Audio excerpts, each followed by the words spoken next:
All right, we're live on air. Thanks everyone for coming. Today we have Dan presenting to us about remote debugging of Android devices. Dan, go ahead. Thanks, Mason. So this is more about the Chrome debugging, actually. It just so happens that I have an Android device. But I know you can do it with the same thing I'm going to show you with my Android device, you can do with iOS. And in fact, if anything, it's easier. If you have a Mac and you have an iPhone, they make it a little bit easier. But I'm on Windows 10, and I have Android. So I'm just going to talk super briefly about the setup. I don't want to linger too much on that because it's going to be sort of different depending on what phone you have and what operating system you have. I want to spend most of the time on the Chrome portion of it. So if you dig through your email, and this should be pretty much everybody, about 3 months ago, I sent out this email with a set of quick steps, 7 quick steps. But again, this is for my computer and Windows 10 phone and stuff. But the nice part is that there's a quick check you can do to see if you even have to do most of these steps. And that is if you just go to a console and type ADB devices, if that runs and if that does anything at all, then that means you're good to go. You're already set up. So I think most Windows 10 computers, this should just work right out of the box. But I tried it on like a Windows 7, and I had to install a whole bunch of junk. So your mileage may vary. But in terms of setup, basically what you want to do is you want to take your phone, actually physically plug it into your computer, so with a USB cable. And then you want to put your phone into what's called USB debugging mode.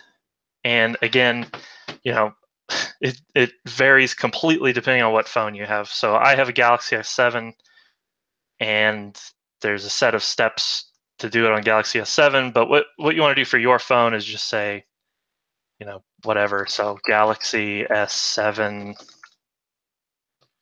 USB debugging mode, something like that. And then you can, so in here there's a set of stuff to put it into the dev mode, and it varies totally depending on what model phone you have. So I don't want to dive into the details of my phone because you probably don't have my phone. You probably have something else. But anyway, that's the first step. And then you want to plug it physically into the computer. Okay, pause, let that sink in. And then once you have it plugged in, then you want to run ADB devices. So if you see here where it says daemon started successfully, and then it has some kind of ID here, and then it says device. Well, that device is my phone. So if you get this far, then you're totally good to go. You're ready to start using the Chrome debugger. And so that's all the setup. Now that you have that part done, then, and again, all this is in your email if you go back here and check. So here's the ADB devices. Now if you go to Chrome, this URL here at the bottom, Chrome inspect, now you're going to see your phone. And so what you're looking at here, it says remote target. Well, that's actually my phone, like my physical phone, and it's Chrome on my Galaxy phone, and you can see the 3 tabs I have open. So I'm going to switch over to my camera, and hopefully this will not break the stream. So if I go like this, nope. All right, there. Hopefully you can you guys still see me? Hopefully you're seeing me. Yeah, we do. Okay, great. And we see your phone. Okay, cool. So I'm going to hold my phone up, and then I'm going to show you sort of proof here.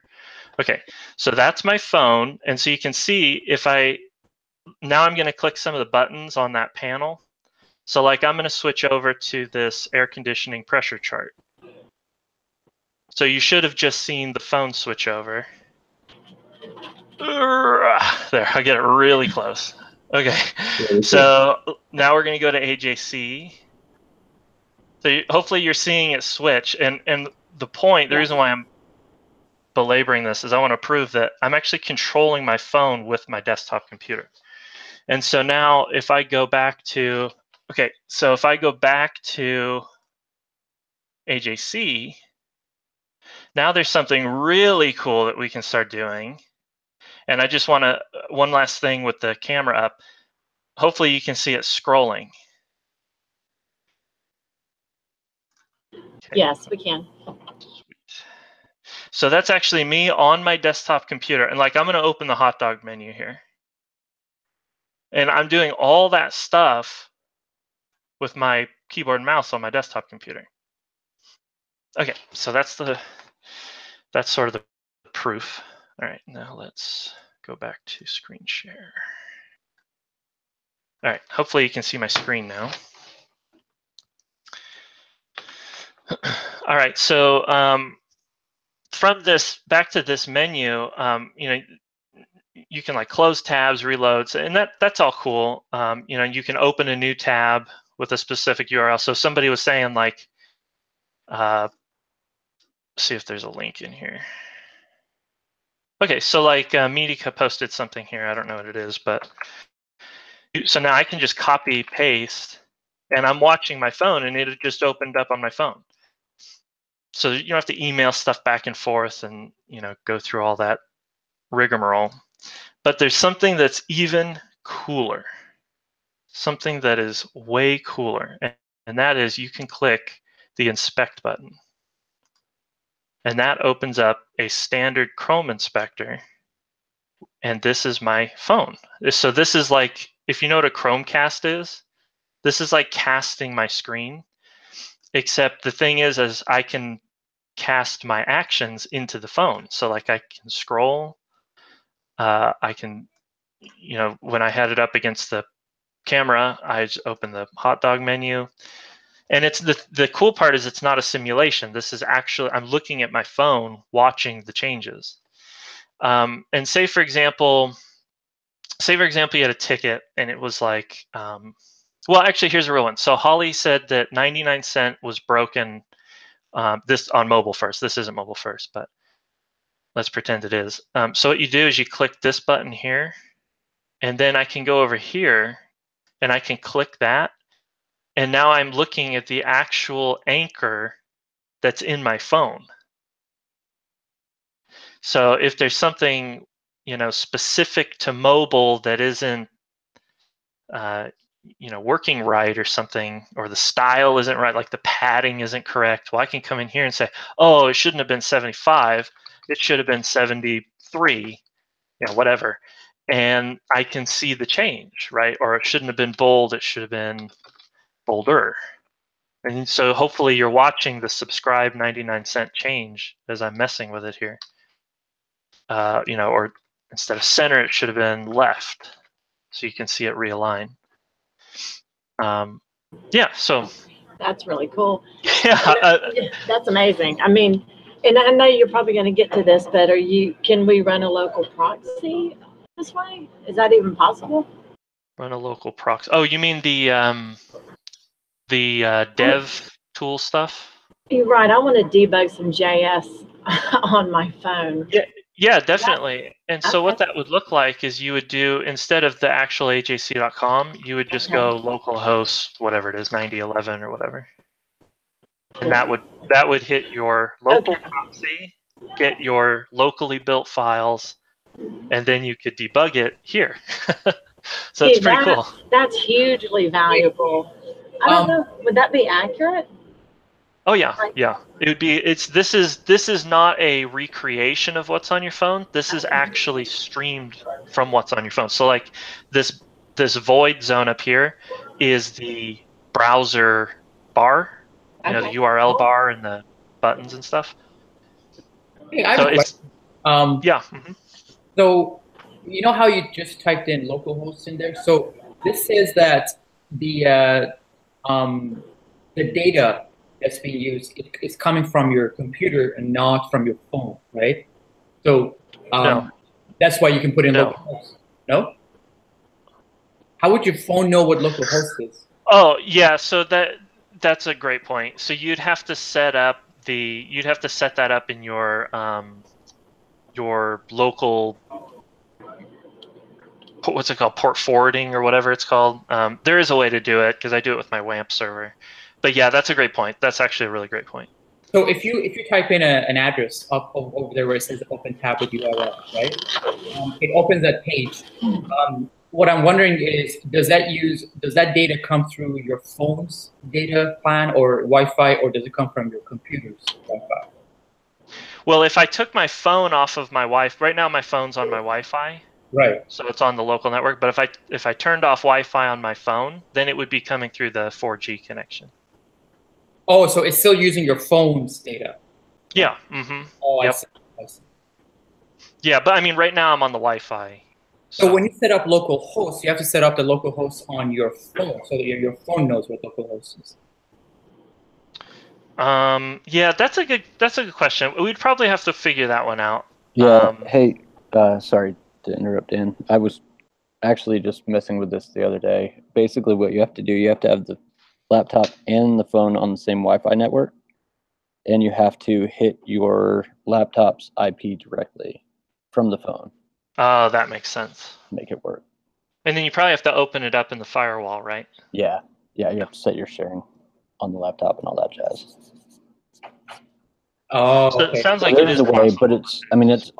but everything is through the phone. Like Dan said, that is the phone that you're seeing. You're not actually sharing data with the laptop or anything. You're just debugging. You're just inspecting what is actually on the phone. Yeah, and so but what else is kind of cool is that you actually can artificially throttle it.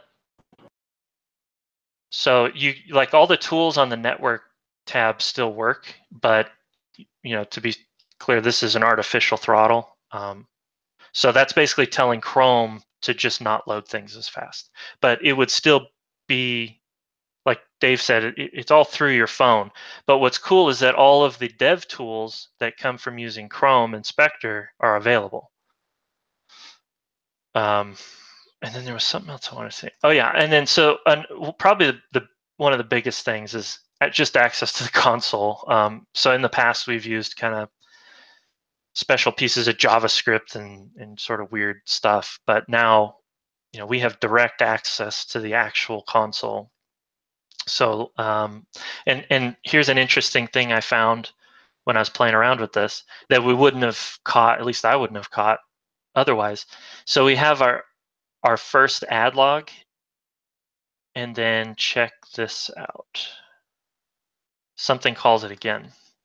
So we're actually doing double ads on this page. Wow. But I mean, that's a bug that we would have never found without looking at the actual log for the phone. Right. And what's cool about that, I already dug into this issue a little bit, so I know where to look. But what's cool about it is, come on, right here, I think it was. Go up. Oh, I guess that isn't it. Okay. Well, somewhere in here, let's find it. So if I do my normal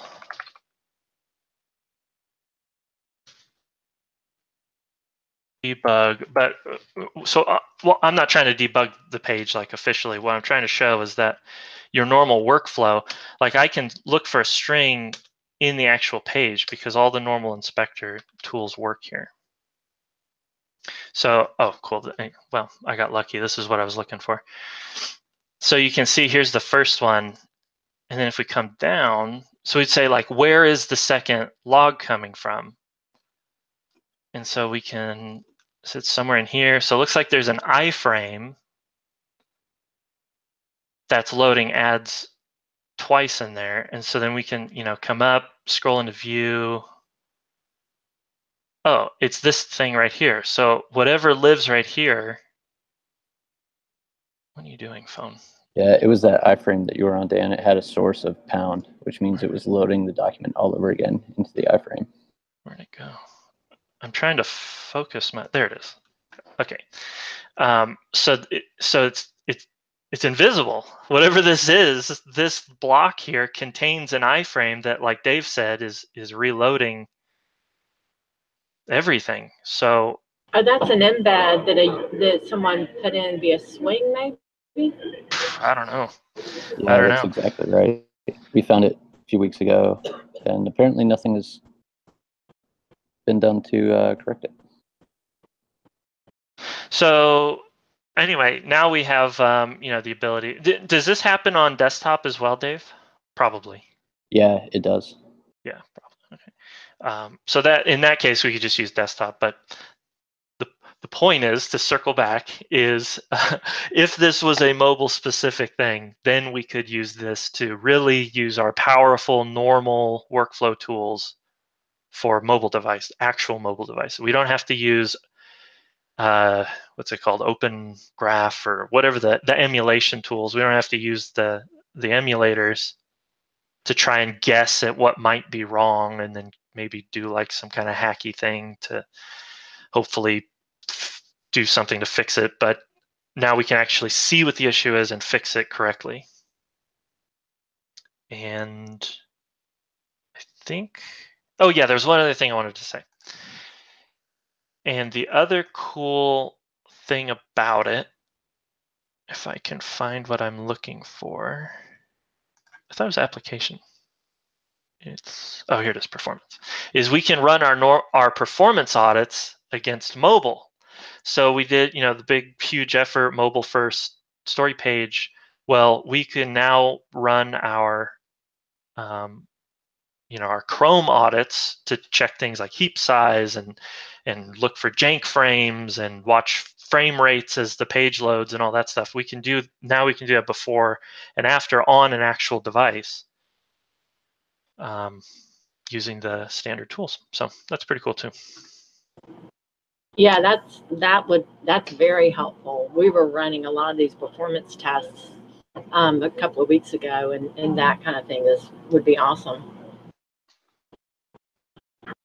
I'm hesitant to hit record just because when you do things live, stuff tends to not work correctly. Let's see if we can get a couple seconds of this.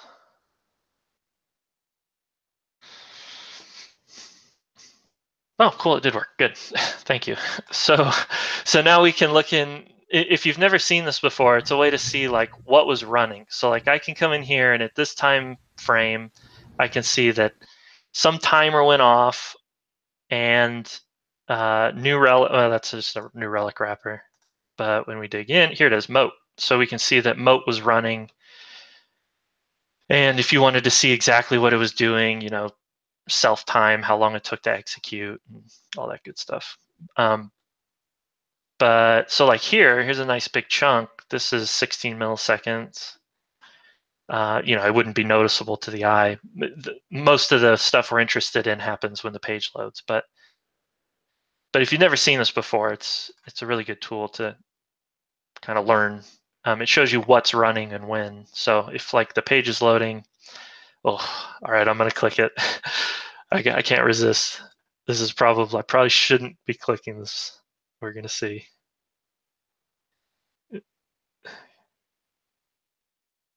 Well, I don't want more than 6 seconds. Oh, I didn't reload. Oh, shoot. Okay, that's why you don't do things live. I forgot to hit the reload button. Oh, no, it did it for me. I can't tell if it worked or not. This is probably not a good idea to click that. But anyway, what that button does, oh, it did work. Cool. Here it is. So now we can watch. This is the page load process. So we can see, like, at the beginning, this kind of stuff, not super interesting. But then look at this freaking thing. So this is before unload. So this is actually before the page started loading. This is when we were saying goodbye to the page. So, before the reload, but as the previous page was unloading, and we can see like Moat was in here just hamming it up. who knows what it was doing. But we can go in here and inspect it, take it to line 3093, hopefully. Yay, it worked. We can click the cleanup, and so we can see, like, here's the line of moat that was running. So just cool stuff like that. If you've never used this before and you have a piece of code that runs slow or something's not working correctly, it's just another good tool to learn how to use. But anyway, circle back to mobile. We now have all this stuff available for mobile devices. And that's all I had. Yeah, I just wanted to sort of prove and show that we have all these cool tools and now we can use them for mobile. And if people are having a hard time setting it up, again, it sounds like Dave knows, so he's a good person to ask. Of course, you can ask me. It sounds like I would bet that Apple has made it pretty straightforward with iPhone and Mac computers that it just works out of the box. I wouldn't be surprised at all. Hey, Dan, Mhm. I'm running Windows 7, so I'm going to need to install the ADB code that was referenced in your steps. I may have a question about that. I'll read through the steps and figure it out. But yeah, most likely. There's that email I sent out, and then I'll go ahead and put the. I copied the gist for my own reference, but I went ahead and pasted that in as well. I also recopy pasted Dan's old email in the invite for the Espresso talk. So if you go back to the talk invites, you have his the same instructions in there as well. Oh, cool. Thanks, Mason. Oh, nice. It's right here. Perfect. Yeah, and again, this is not scripture, so you may or may not have to do this stuff. I hate to do hand waving explanations, but the reality is it's super different depending on what phone and computer you have. But the constants that I found were definitely for Windows, you got to do ADB devices. What is that? I don't know. I'm not terribly interested. I just know that that's what you have to do. And then this is the Chrome page where it actually lists, the connection where you can talk to your phone, I guess. And then this would be the same for Apple as well, Chrome Inspect. And again, if you notice, this is Chrome on my phone, Chrome on the desktop. I'm sure Apple has something cool set up for Safari, but I don't have Apple products, so I can't help you there. And that's it for me. So does anyone else have any questions? Hey, Dan, Dalton here. Maybe this also to Dave, what Susan was asking about earlier regarding local host or a proxy viewing it from the phone. Haven't looked through, but I posted a link in the chat. There seems to be a port forwarding feature on that inspect on the Chrome devices page that might do what we're thinking of, what Susan was asking about. But I guess it's worth looking through. Ooh, awesome. Yeah. Yeah, that's good. Oh, you know what else I saw is this right here. I wonder if this is, see in here it says, where is it? Let's see if there's any good explanations. There really isn't. I haven't dug into this part of it, so so this is a good opportunity for somebody else to figure it out if they want. But I wonder if this has something to do with it. Like we set up our proxy, because the proxy is just a node. I mean, it's just a gulp task, it's just a node app. So I wonder if we can start that using this and then somehow hook that in. I don't know, maybe.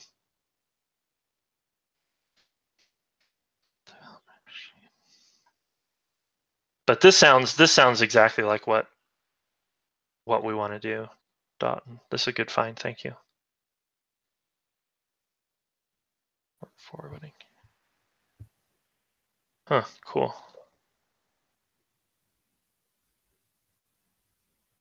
I wonder if that's, oh yeah, right here, port forwarding.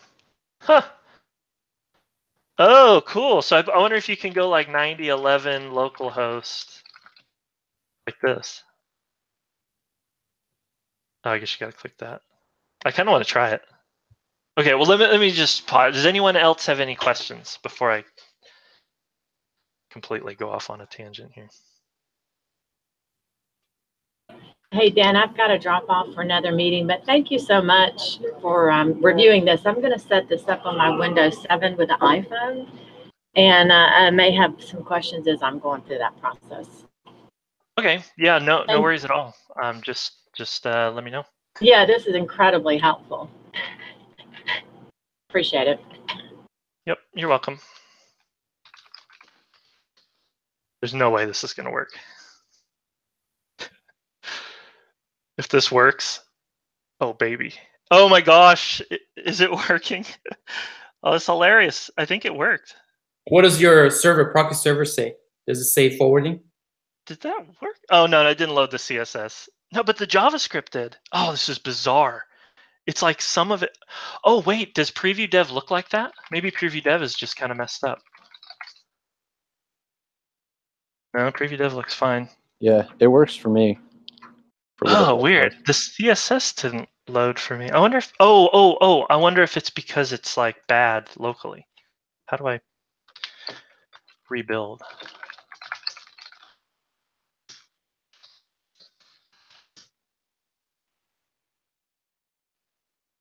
So you did those steps, Dave, and it worked? Yeah, it's dead simple. Oh, that's awesome.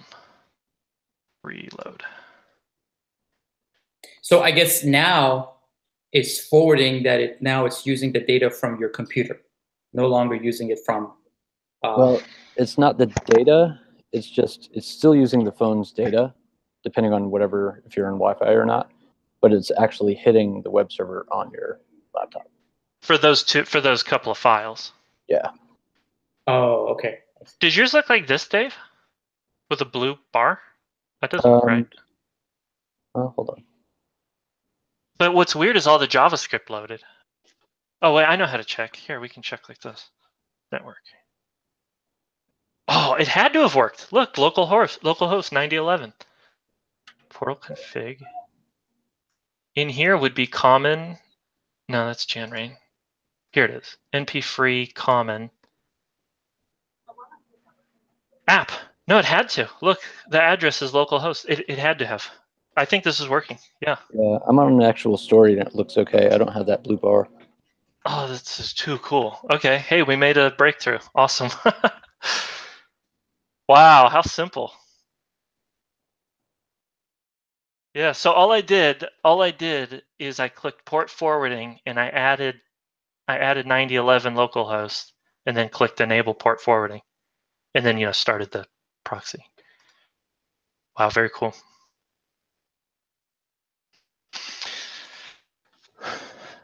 Very cool. All right, let me close this stuff. Okay, so well, that was even more productive than I thought this was going to go. This went better than I thought it was going to go.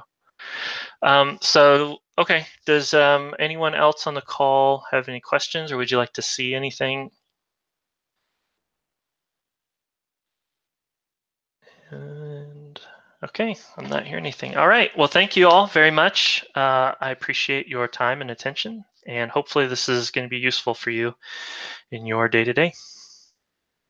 Awesome. Thanks so much, Dan. We don't have really anything else scheduled for today, but I do want to talk about the new release management and developer workflow initiative that I'm working on right now. It's really in its early stages. There's not a whole lot other than the little bits and pieces of scripts that I have locally testing. There's really nothing concrete yet. I'll be meeting with Dan on Monday to go over my my plans for the Git workflow, and that will be the first time that I'll be bringing in getting feedback. And I'm planning to continue this over time. I'll be scheduling more Espresso talks as I get past certain stages and once I have stages that I can demo. So look out for these Espresso Talk invites. I